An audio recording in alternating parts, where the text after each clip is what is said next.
We're talking trans men with my guest, Brax Fleming. You can't be whispering in my ear like that. He's one of the biggest names to join me on the show, and he's answering all our questions. Like, is there a part of you that just wants to be a man? How important is passing? Is going down tonight.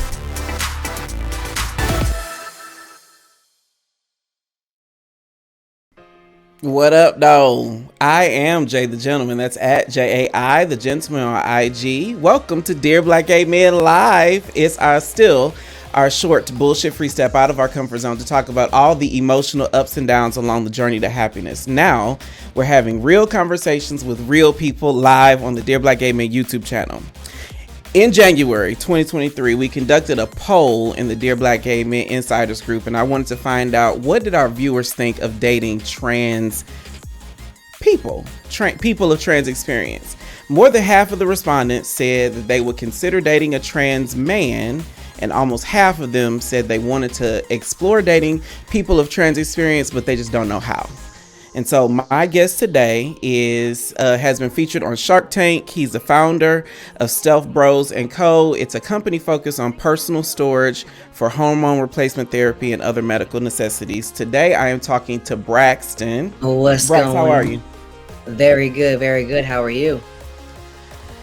I'm so good. I am overjoyed to have this conversation with you. And I got two reasons why.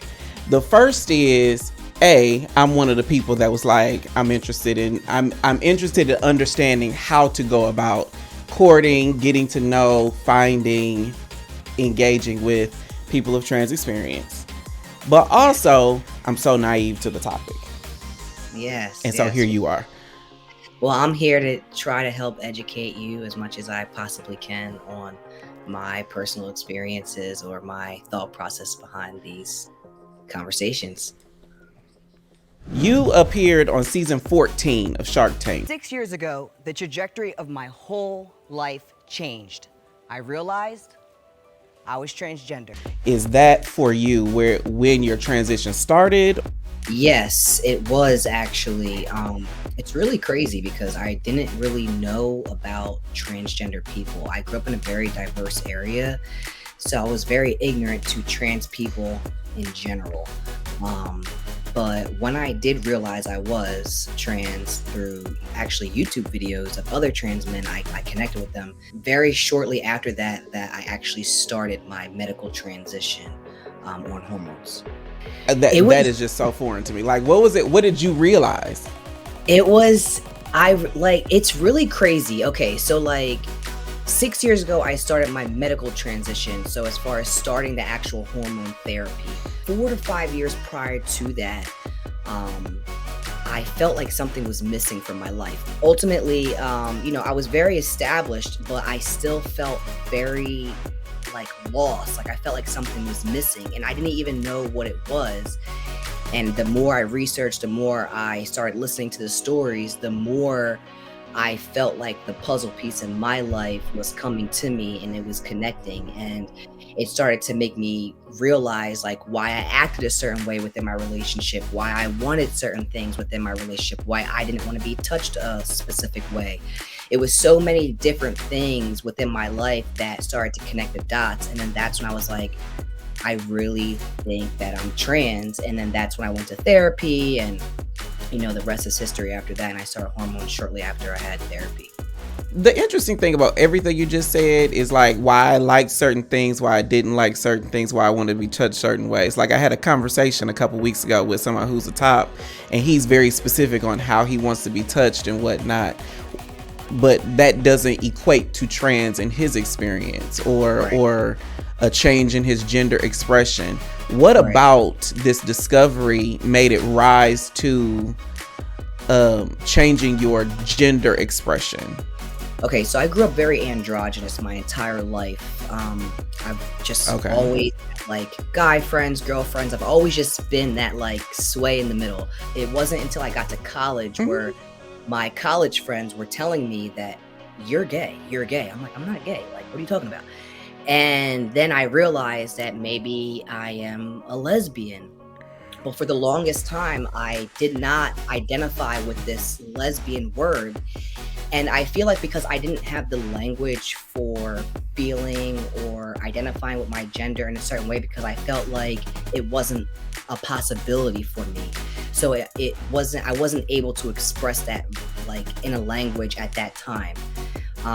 But as time went by, and then I was, explaining to you how I felt that void in my life, I started to really think about my future and like, how did I see myself? And like, I felt like I wasn't growing, like even physically. Like I just felt like, I always tell people I felt like I was a fetus for like my entire life, all the way up to 27 years old. I felt like I wasn't even developing as a woman or anything. I just felt like a being. It was very weird.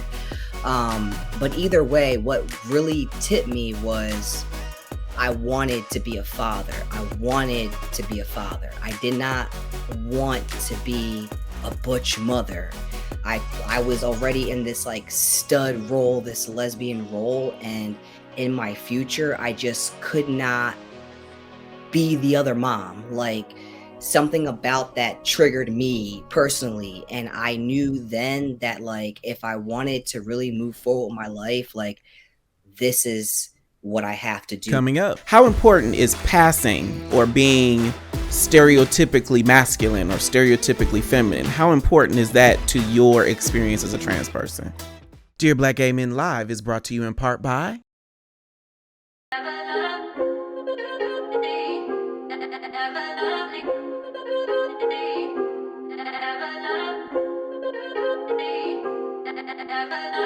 That's one of the reasons why I love her so much, because we can connect on so many levels like that. Through her pictures, I was like, this girl is beautiful. I was like, good God.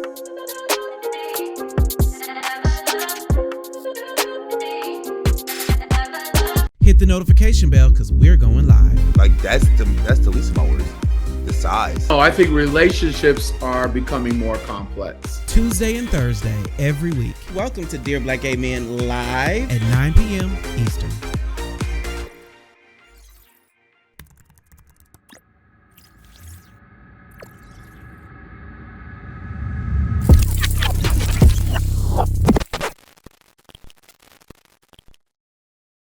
If we could broaden the conversation a little bigger, first, this comment says you were amazing on Shark Tank. You were, in fact, amazing on Shark Tank. Thank you so much. Let me throw that out there. A lot of gay men, and again, I'm speaking based on the conversations that I've had. A lot of gay men assume that being trans means you're going to have some kind of surgery.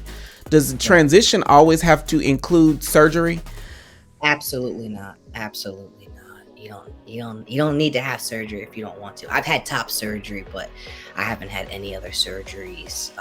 I know that creating a body that reflects how you feel, I've heard, I don't know, but creating a body that reflects how you feel is a huge part of transitioning. How important is passing or being stereotypically masculine or stereotypically feminine? How important is that to your experience as a trans person? I feel like passing for me is extremely important just because, one, I'm already little. I'm like 5'5", so I've always been like, oh, I can get that for you, honey, and like I always been talked to like Got it. little.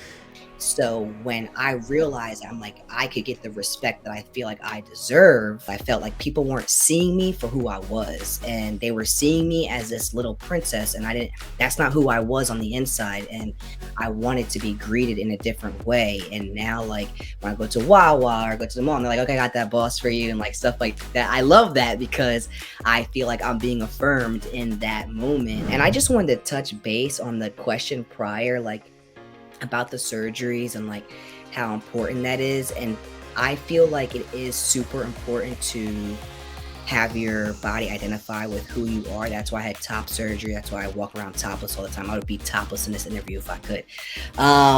But as far as the bottom, like, You can. yeah, okay. You can.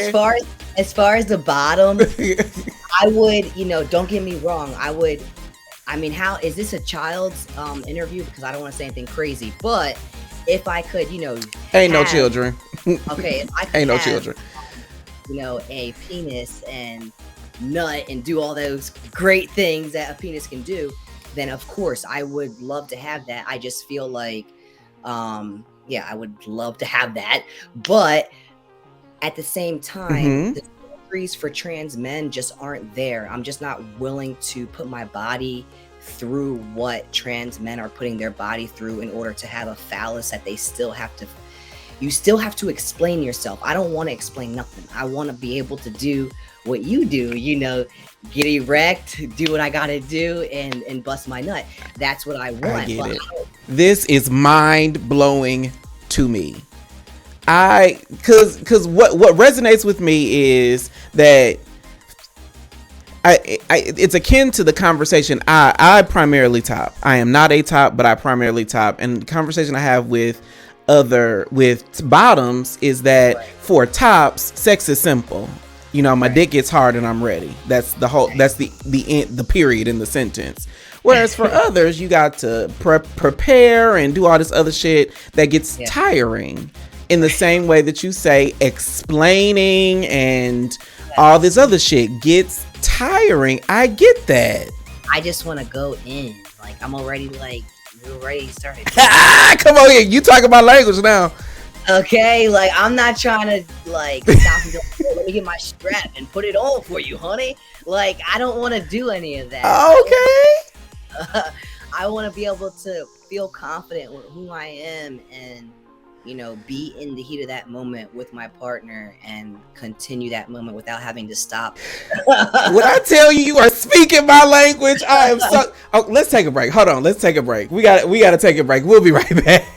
Get in the conversation. This comment says, "I did a good job. It's time for a congratulatory ejaculation session." Chat live on the show and get exclusive content. The bottoms are gonna eat me up for this in the chat. Join the Dear Black Gay Men Insiders group on Facebook.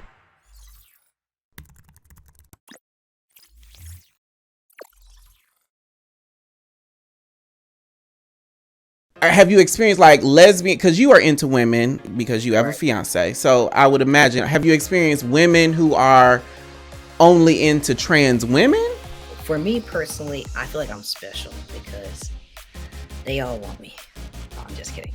No, because honestly, because I bring confidence and I mean, you are cute though. I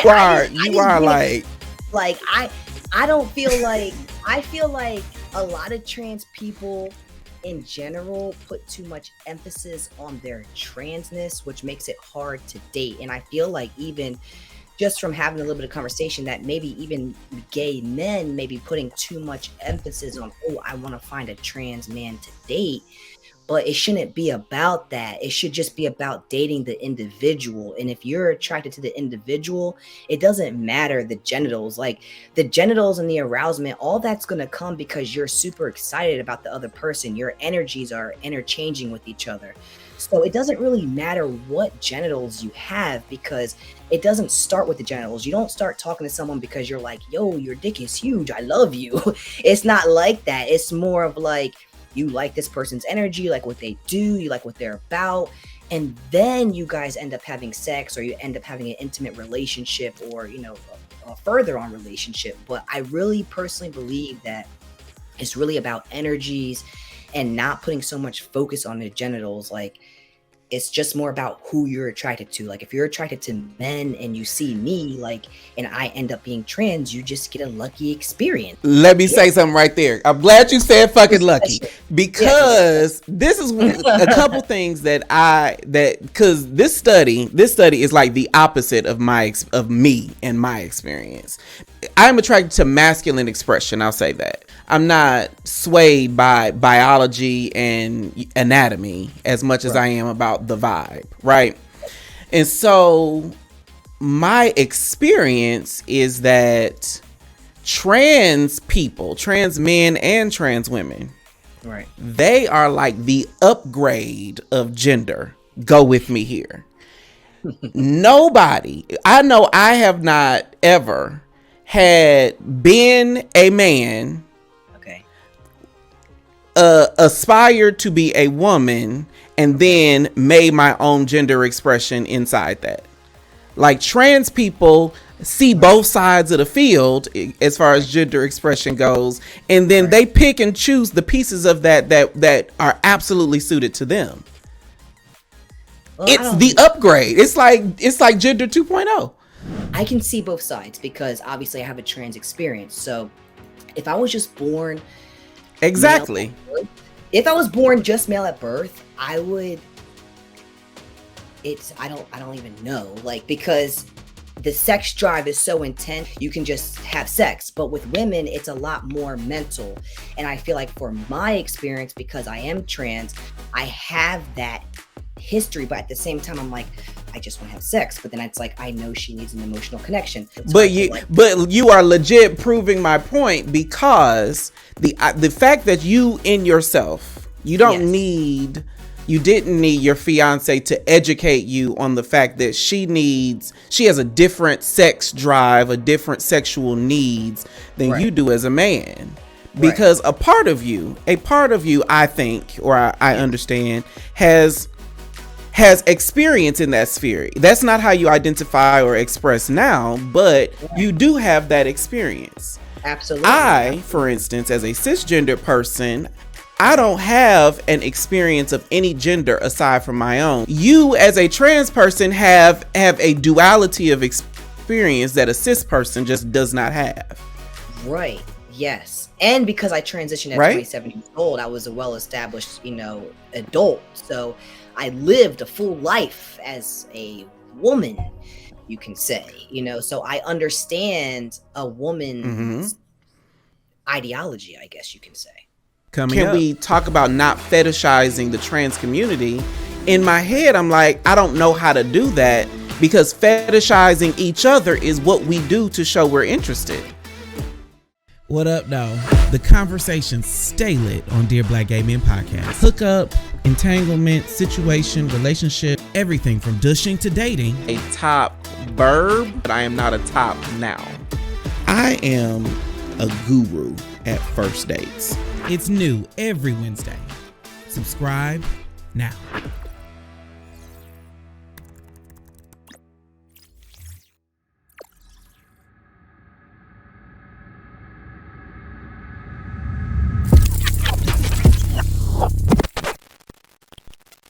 In gay culture, which I think I'm pretty versed on, gay cisgendered male culture, especially black, we fetishize each other all the time as a term of endearment. Like, we talk about dicks and asses, send dick pics in first conversations.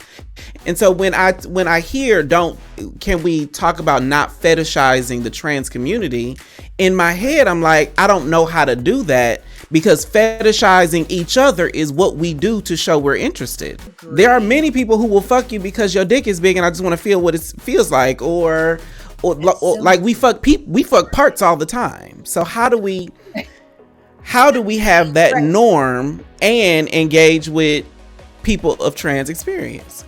I think it's really all about like the platforms that you're using in order to find a date. Like if you're on Grindr and you're just trying to fuck, and I think it's very fair to fetishize about a trans man, because that's what you're looking for. You're going out there to fill a need that you have.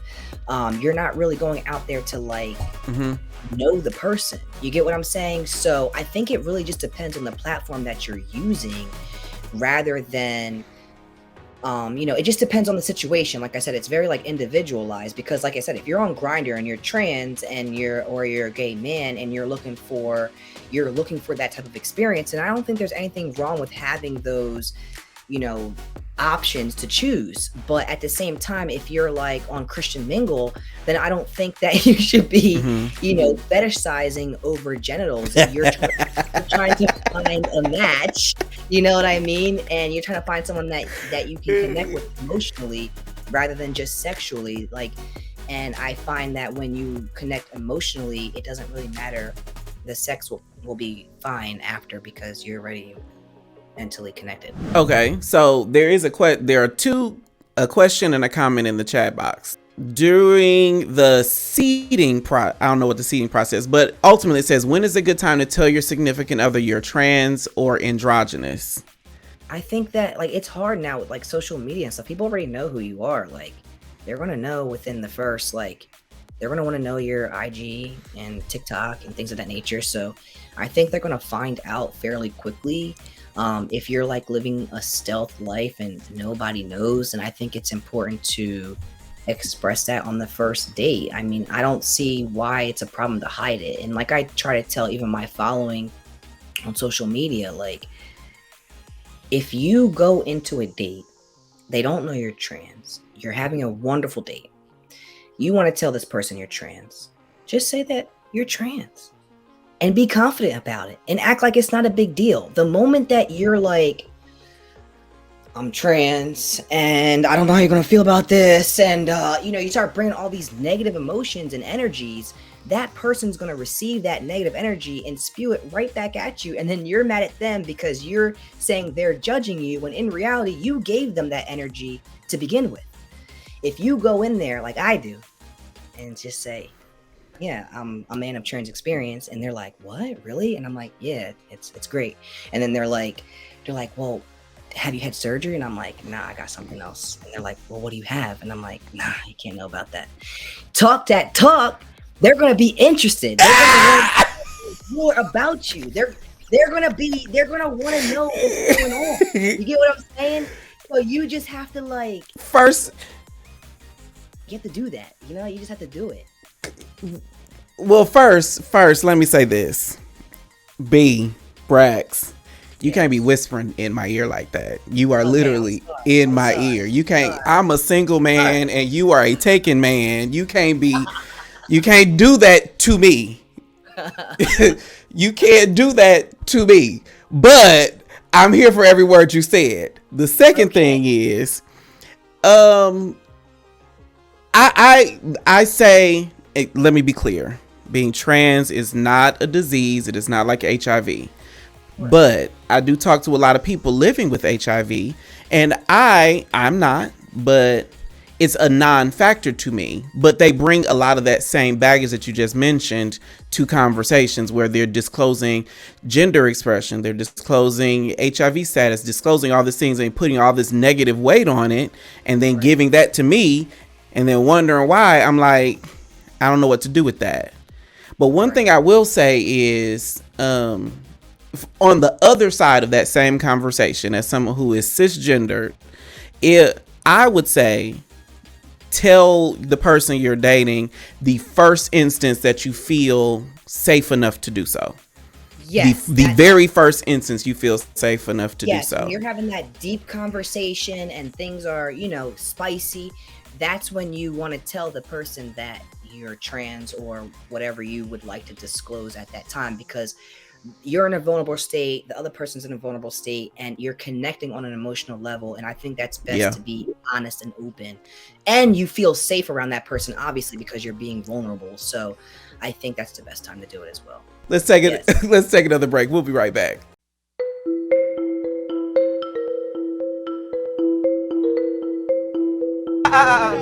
No. Oh, no, I can't. No hugs. My work ethic is above yours. You cannot fucking sit with me. Well, apparently you weren't on mute when Brandon came at you in that group chat, so apparently you did see it. How old are you? Why are you yelling? How old are you? Why are you yelling? In a real tough, discussion right now. But hey, what's the show without drama, huh? He's at work and he don't want to deal with y'all bullshit. Exactly what he said to me. You've been called out on that shit before. You be contradicting yourself. My thing is just take ownership of the shit that you do. You get slapped. And you get slapped. You get slapped in front of him too, though. You get slapped for him too, though. You get slapped for him too, though, nigga. Bitch. I want you to. I'm gonna knock you out. You better not swing. Bitch, stop playing on me. Hold on. Bitch, cause you doing that. You know you fucking wrong. You know I got attitude. Don't touch me. You gotta fuck you. Stupid ass. Okay, so y'all can't see it, but I can see Braxton's face as we're going through all of this, and he's like watching all these previews, like going through some shit, and it's just so funny to see. It's so funny to see. Oh my god! Are you the commercial is a friend of mine. He got a reality show here in Atlanta, and every time the commercial comes on, everybody's like, "What the fuck is happening?" Now that is some drama for your ass. It was so good. What is something that you as a person of trans experience want all the rest of us, lesbian, gay, bisexual, what's something you really want us to have a better understanding of meeting individuals for who they are rather than what is in their pants. I mean, ultimately, because this was about dating and, you know, sexy time and all those good things, but ultimately, like, you just want to feel valued and loved and not like a thing, or, you know, even though we said we're an upgrade, ultimately we are, but we don't want to be different. We just want to be normalized like everybody else and, you know, loved and appreciated. Like, is there a part of you that just wants to be a man? Like, is the trans qualifier important to you? It's really hard for me personally because of my business and, you know, my influence on my community. So it's hard for me to just say, oh, I'm just like a man living a 9-to-5 and, you know, doing a regular day-to-day thing, because I'm so heavily involved in my community. My business is, you know, built on the foundation of my community, of who I am. So I feel like it's really important for me personally to let people know that I'm a trans man. Ultimately, I had a really great experience. I have great parents, a great father, a great mother. You know, I just feel like, for me personally, saying that I'm a trans man, I feel like it's important because I want people to know that I'm trans, because when they see me, they're flabbergasted once they do find out that I'm trans. But yeah, it's like I'm in a position where I can like change lives. So I feel like it's important for me personally to say that I'm a trans man. I feel like that's really important. But when it comes to like my day-to-day life, like I don't want to be labeled as a trans dad, even though like I do say I'm a trans dad, but ultimately like in my day-to-day real life, like I'm not telling, oh, I'm a trans dad. Like, no, I'm a dad, I'm a husband, I'm, you know, regular guy out here on these streets just moving forward. Yes. Well, B, I want to thank you so much for joining me today. This was an eye-opening conversation in ways that I didn't even expect it to be. Oh, awesome. I'm happy. I appreciate you so much. And more importantly, I admire what you do with your business and with your life. Living a life out loud is revolutionary as a person of color, as any marginalized group. And I imagine as a trans person, living a life that is full and out loud is revolutionary. It's huge. Thank you. Thank you so much. One thing that I talked about a while ago there was a video on TikTok, and it talked about how the colonizers all brought us here from Africa during the period of enslavement, hundreds of years ago. People from different countries, different tribes, people who spoke different languages were brought here in chains, and they all called us Negroes. You fast forward to today, and the colonizer is still doing the same thing, taking lesbians, gays, bisexuals, and people of trans experience, grouping us all together and calling it LGBT, as if we're all the same thing. Trans experience, like B has explained to us today, is unique. It is not a fetish. It is not an easy journey for many people to make. Gay experience is unique. Being Black is a unique experience that is person specific. And the true tea is that we are all dynamic and we are all nuanced, as B has explained to us. How L's talk to L's in the LGBT community is very different than how G's talk to G's, how B's talk to B's, how T's talk to T's. Until we can parse through the nuances of our cultures and learn to appreciate those nuances, we'll all still be some LGBT Negroes. So, dear Black gay men, we're all not the same, but we are all important. If this episode made you feel a little more dope, be sure to subscribe to Dear Black Gay Men on YouTube, hit the notification bell, and share this episode with someone who needs a dopeness reminder. The podcast is new every Wednesday. We're live on YouTube every Thursday, so follow at Dear Black Gay Men on YouTube, IG, and TikTok so you never miss a thing. I am Jay the Gentleman. This is Dear Black Gay Men Live, and I will talk to you next time.